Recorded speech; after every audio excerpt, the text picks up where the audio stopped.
ایک روم ملا اور یہ جیسے پہلے ایک سخت ماحول دیکھتے ہیں کہ ایک بندہ نہیں نکلنے دیتے، لیکن یہاں پہ انہوں نے کنونشنز کیے، کارنر میٹنگز کی، آخری دن جلسہ کیا،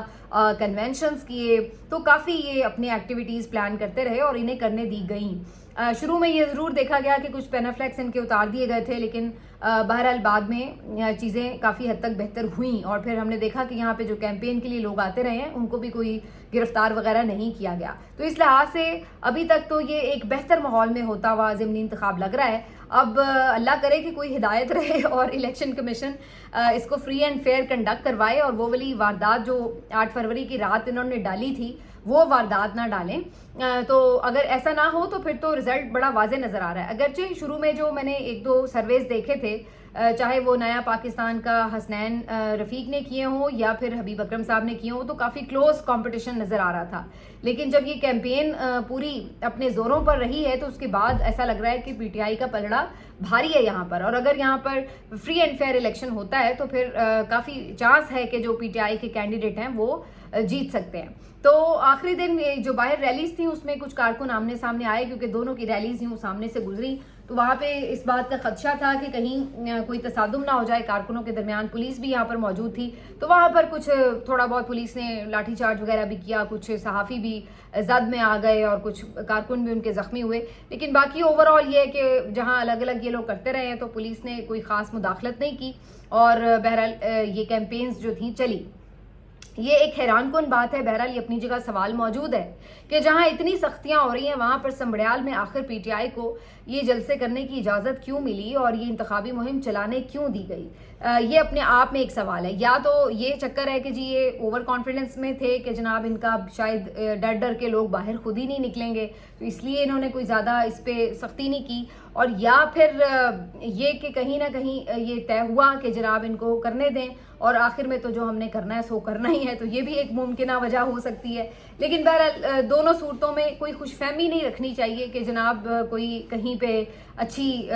گڈ ول جیسچر جو ہے وہ پیدا ہو رہی ہے۔ اس کی وجہ یہ ہے کہ ابھی تو صورتحال یہ ہے کہ جو جیتی ہوئی نشستیں ہیں وہ بھی واپس موڑی جا رہی ہیں اور لگ رہا ہے کہ ان سے چھینی جا رہی ہیں، تو ایسے میں یہ تو خوش گمانی سے زیادہ کچھ ہو نہیں سکتا کہ کوئی یہ سوچے کہ فری اینڈ فیئر الیکشن کرا کے واقعی اگر پی ٹی آئی جیت رہی ہوگی تو اس کو جیتنے دیا جائے گا۔ تو میں تو ایسی کسی خوش گمانی میں مبتلا نہیں ہونے والی ایک آدھ جلسہ دیکھ کر، لیکن یہ ضرور ہے کہ جو ابھی انہوں نے ایک سیٹ واپس چھینی ہے پی ٹی آئی سے، اور یہاں پر جو ان کے ایم این اے تھے عبداللطیف چترالی صاحب، ان کو ڈی سیٹ کیا، یعنی اب اس کا نوٹیفیکیشن تو ہو ہی جائے گا، لیکن ظاہر سزا سنا دی ہے تو الٹیمیٹلی اس کا مطلب یہی ہے۔ تو اس سزا کے حوالے سے انہوں نے اپنی ایک ویڈیو بھی جاری کی ہے، اور عبداللطیف چترالی صاحب یہ بتا رہے ہیں اس ویڈیو میں کہ جس تھانے پر حملے کا کیس ان کے خلاف بنایا گیا تھا اس تھانے کا نام ہی انہوں نے کبھی زندگی میں نہیں سنا تھا، پہلی دفعہ انہیں نام ہی بعد میں پتا چلا جب اس تھانے کے اوپر حملے کا کیس ان پہ بنا دیا گیا۔ اس کے ساتھ ساتھ وہ بتاتے ہیں کہ جو اوور آل ان کی زندگی ہے اس میں کبھی بھی ان کے اوپر کبھی کوئی مقدمہ درج نہیں ہوا، نہ ان کا کوئی کسی قسم کا ایسا کریئر ہے کہ جس میں انہوں نے کبھی قانون کی خلاف ورزی کی ہو۔ وہ کہتے ہیں کہ عمران خان صاحب نے ہمیں کبھی ایسی تربیت ہی نہیں دی کہ تشدد کے لیے اکسایا ہو، تو یہ بالکل ایک جھوٹا کیس ان کا کہنا تھا کہ ہمارے خلاف بنایا گیا اور کارکنوں کے بھی خلاف بنایا گیا۔ صرف یہی نہیں کہ یہ کیس اس طرح کا بنایا گیا، بلکہ دیکھا جائے تو اس کیس میں اور بھی بہت ساری چیزیں کھل کے اب سامنے آئی ہیں۔ پتہ یہ چلا ہے کہ اس میں فیئر ٹرائل کا موقع بھی نہیں ملا ہے، اور جو ملزمان کے وکیل تھے انہوں نے ابھی دلائل بھی نہیں دیے تھے، لیکن اس سے پہلے ہی یہ فیصلہ سنا دیا گیا۔ اس کے علاوہ یہ بھی پتہ چلا ہے کہ اس کیس کے اندر کوئی خاص شواہد وغیرہ بھی نہیں دیے جا سکے، اور ایک گواہ بھی منحرف ہو گیا تھا، جو ایک گواہ کے طور پر جس کو انہوں نے بتایا تھا وہ گواہ بھی منحرف ہو گیا، اور اس نے کہا کہ جی میں نے تو اس طرح کا کوئی واقعہ ہی نہیں دیکھا، میں تو اس وقت موجود ہی نہیں تھا۔ تو یہ بھی ہوا اس کیس کے دوران، لیکن اس کے باوجود بھی یہ کیس میں فیصلہ سنایا گیا اور 10 سال کی سزا سنا دی گئی۔ اب عام طور پہ یہ بھی نہیں ہوتا کہ ایک اگر کوئی جرم کسی جگہ پہ ہوا ہے، وہاں پہ اگر 50 لوگ ہیں تو 50 کے 50 کو آپ ایک ہی جتنا جرم کرنے پر ایک جیسی ہی سزا دے دیں، لیکن یہ بھی دلچسپ ہے کہ آپ نے 11 کارکنوں کو، ایک ایم این اے کو، 12 لوگوں کو ایک ساتھ ایک ہی جرم میں ایک جیسی سزا سنا دی ہے۔ یعنی ہوتا ہے نا کہ کسی نے اگر ڈنڈا اٹھایا ہے تو اس کو اتنی سزا ملے گی، اگر کسی نے کچھ درخت کو آگ لگائی ہے تو اس کو اتنی سزا ملے گی، اگر کسی نے کوئی پوری بلڈنگ جلائی ہے تو اس کو اس حساب سے سزا ملے گی۔ تو جس نے جتنا جرم کیا ہوتا ہے اسی حساب سے سزا ہوتی ہے۔ یہ تو نہیں ہو سکتا کہ 12 کے 12 لوگوں نے ایک جیسا جرم کیا ہو، تو یہ بھی اپنے آپ میں دلچسپ واقعہ ہے۔ اور یہ سب چیزوں کے ساتھ ساتھ کچھ صحافی بھی بڑے انٹرسٹنگ سوال اٹھا رہے ہیں کہ مزے کی بات یہ کہ جس تھانے کا یہاں پر جلنے کا بتایا جا رہا ہے کہ جس کے جرم میں ان کو سزائیں سنائی گئی ہیں وہ کیا جلا بھی تھا یا نہیں، کیونکہ ہم نے جو 9 مئی کی مختلف فوٹیجز دیکھی اس میں ایسی کوئی فوٹیج نہیں دیکھی کہ جس میں اسلام آباد کا تھانہ رمنا جو ہے اس کو جلایا گیا ہو، اس کی کوئی فوٹیج سامنے آئی ہو. حالانکہ اس وقت تو ظاہر ہے سب فوٹیجز وغیرہ بن رہی تھی جہاں بھی جلاؤ گھراؤ کے واقعات ہوئے. تو یہ تمام چیزیں وہ ہیں جن کے سوال ابھی باقی ہیں، جواب ابھی باقی ہیں، لیکن سزا سنانے والے نے بہت جلد بازی کی اور فٹافٹ سزا بھی سنا دی اور وجہ بڑی صاف ہے. تو بہرحال یہ جو عبداللطیف صاحب ہیں انہوں نے اپنی ویڈیو میں یہ بھی بتایا کہ 26ویں ترمیم کے موقع پر انہیں 2 ارب روپے کی آفر بھی کی گئی تھی کہ آپ منحرف ہو جائیں اور جو ووٹ ہے وہ ادھر ترمیم کے حق میں کر دیں، اور انہوں نے انکار کیا. یہ بھی ایک غصہ ان پہ ہو سکتا ہے جس کے بعد پھر یہ طے کیا گیا ہو کہ سب سے پہلے ذرا انہی کو فارغ کیا جائے. تو یہ بھی کہانی جو ہے وہ بتا رہے ہیں. تو بہرحال انہوں نے کہا ہے کہ جی ہم ڈٹ کے کھڑے ہیں، سیٹ لینی ہے لے لیں جو بھی ہے، لیکن ہم کبھی بھی عمران خان کا ساتھ نہیں چھوڑیں گے. نظریاتی کارکن ہیں، شروع سے اس کے ساتھ ہیں، تو کبھی یہ ممکن نہیں ہے کہ ایک سیٹ کے پیچھے جو ہے ہم اس کا ساتھ چھوڑ دیں. تو وہ جی کافی ڈیڈیکیٹڈ نظر آئے، لیکن یہ حقیقت ہے اس سزا کی بھی اور اس پورے کیس کی بھی. اور ادروائز بھی آپ دیکھ لیں جو 9 مئی کے مختلف کیسز ہیں اس میں جو کچھ عدالتوں کے سامنے آ رہا ہے وہ کوئی ڈھکا چھپا نہیں ہے. میں آپ کو وقتاً فوقتاً بتاتی رہتی ہوں کہ کس قسم کے وہاں پہ شواہد ہیں، کس قسم کے گواہ ہیں اور کس قسم کی وہاں پہ ٹرائلز ہو رہے ہیں. تو یہ ساری چیزیں جو ہیں وہ اب کوئی اتنی ڈھکی چھپی تو ہے نہیں. باقی ملٹری جو ٹرائلز ہوئے 9 مئی کے اس کے اوپر جو ہے آپ کو پتہ ہے فیصلہ ریورس ہوا. جو سپریم کورٹ کا پہلا فیصلہ تھا 5 رکنی بینچ کا، جو کہ متفقہ فیصلہ تھا کہ سویلینز کا ملٹری ٹرائلز نہیں ہو سکتا، اس کو بھی یہ آئینی بینچ نے، شاہکار آئینی بینچ نے ریورس کر دیا ہے. لیکن اس میں جو 2 ججز تھے، ججز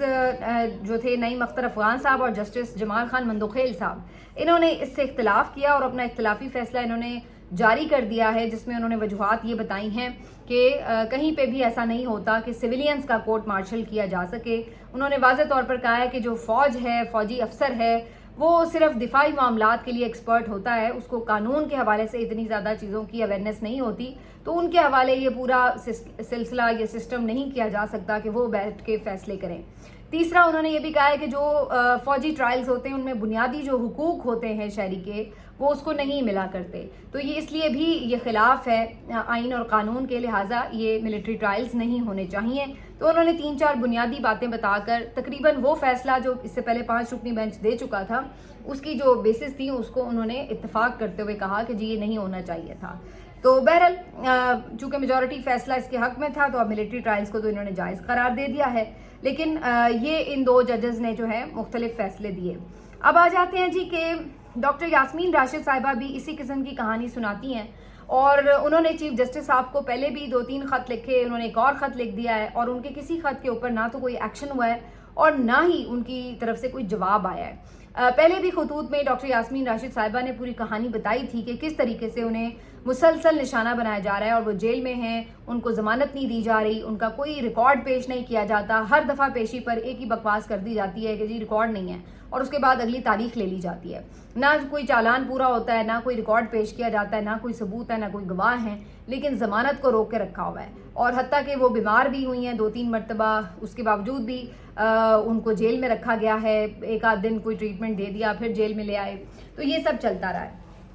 تو ڈاکٹر صاحبہ جو انسانی حقوق کی خلاف ورزیاں ہو رہی ہیں اور جو عدلیہ کے نیچے، ناک کے نیچے جو کچھ ہو رہا ہے قیدیوں کے ساتھ، وہ تمام چیزوں کو بیان کر چکی ہیں پہلے بھی اپنے لیٹرز میں، اور یہ لیٹر بھی جو انہوں نے لکھا اس میں انہوں نے بڑا واضح سارا جو سلوک ہے وہ بتایا ہے. لیکن نہ پہلے ان کے کان پر کوئی جوں رنگی تھی، نہ اب کوئی جوں رنگنے کا امکان ہے. اگرچہ یہ لوگ حج پہ گئے ہوئے ہیں، لیکن مجھے نہیں پتا کہ یہ کس طرح کے حج ہوتے ہیں کہ جب آپ دنیا میں ناانصافی کر رہے ہیں، اتنے بڑے منصب پر بیٹھے ہیں، تو اللہ ہی بہتر جانتا ہے کہ یہ ان کے حج جو ہیں وہ کیسے قبول ہوں گے. میرے ذہن میں تو سوال اٹھتے ہیں. بہرحال وہ غالب کا شعر ہے نا کہ کعبے کس منہ سے جاؤ گے غالب، شرم تم کو مگر نہیں آتی. تو کچھ ایسی ہی صورتحال ہم تو سوچتے ہیں. ہم تو اپنے بارے میں بھی سوچتے ہیں کہ پتہ نہیں ہم سے نادانستہ کتنی غلطیاں ہو جاتی ہیں، اور جو سب کچھ اتنا ظلم جبر کر رہے ہوں اور دیکھتے ہیں کرتے ہوئے لوگوں کو اور انصاف نہیں فراہم کرتے، تو ان کا کیا معاملہ ہوگا اللہ تعالیٰ کے ہاں. میں تو اس بات پہ دنگ رہ جاتی ہوں کہ کیسے لوگ اس طرح کر سکتے ہیں. آگے جی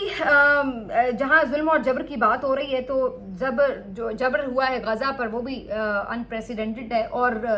افسوس کی بات یہ کہ اگرچہ ہماری ریاستی پالیسی یہ ہے کہ جی ہم اسرائیل کے مظالم کے خلاف ہیں، غزہ اور فلسطین کے ساتھ ہیں، لیکن اس کے باوجود بھی ہمیں اپنے ملک میں وہ مظاہرے، وہ اتحاد، وہ یکجہتی کا اظہار نہیں ملا غزہ کے سلسلے میں جو ہم دیکھنا چاہتے تھے۔ اور آپ کو پتہ ہے کہ جو جماعت اسلامی کے سابق سینیٹر ہیں مشتاق احمد صاحب، وہ کئی مرتبہ غزہ کے حق میں کیمپس لگاتے ہیں، احتجاج کرنے کی کوشش کرتے ہیں، کچھ لوگ اور بھی ان کے ساتھ مل جاتے ہیں،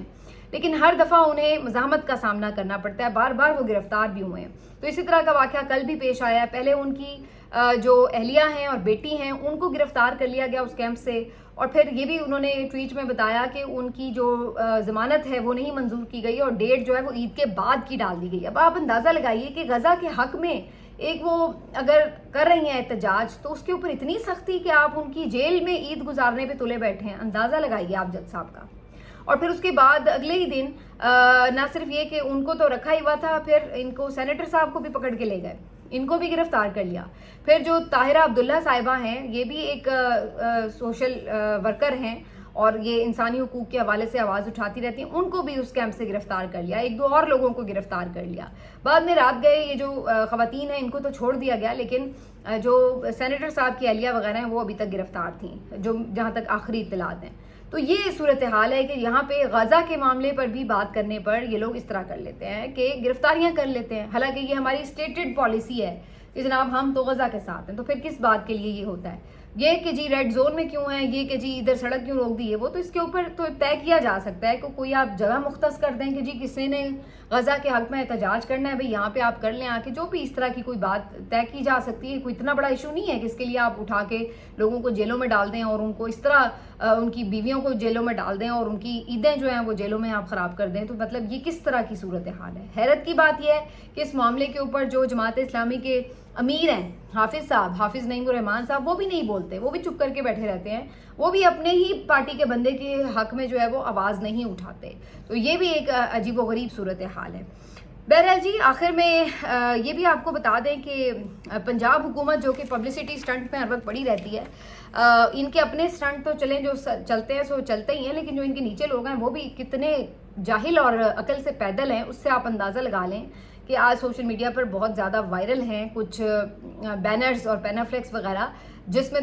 دیکھا جا سکتا ہے کہ مویشی منڈیاں وغیرہ آپ کو پتہ ہے عید قربان کے سلسلے میں لگ رہی ہیں اور اس سلسلے میں ایڈورٹیزمنٹ بھی لوگوں نے کی ہوتی ہے۔ تو جناب یہ ان کے کوئی ڈپٹی کمشنر وغیرہ یا کوئی اس طرح کے ضلع کی سطح کے کوئی جو عہدیداران ہیں، وہ انہوں نے جناب بڑے بڑے پینافلیکس اور جو بینرز لگائے ہیں ان کے اوپر مریم نواز صاحبہ کی تصویر اور نواز شریف صاحب کی تصویر، دونوں کی تصویریں لگا کر درمیان میں لکھا ہوا ہے بڑے جانور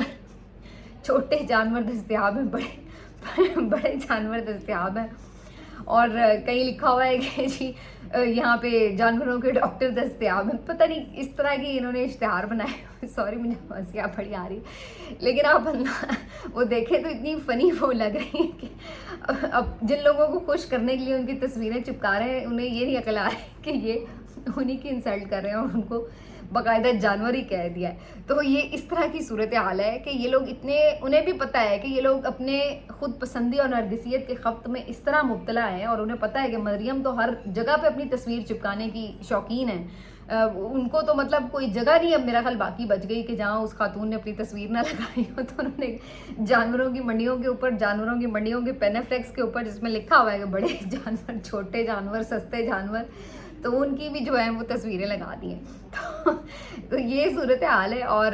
اب اس کے اوپر جو سوشل میڈیا پر مزے کے تبصرے چل رہے ہیں، جو ٹرولنگ ہو رہی ہے، وہ اب آپ خود دیکھ لیں۔ وہ میں نے دہرائی تو مجھے تو پیکا ایکٹ لگا کر کہیں اندر نہ کر دیں۔ تو ملتے ہیں آپ سے اگلے ویلاگ میں، اپنا خیال رکھیے، اللہ حافظ۔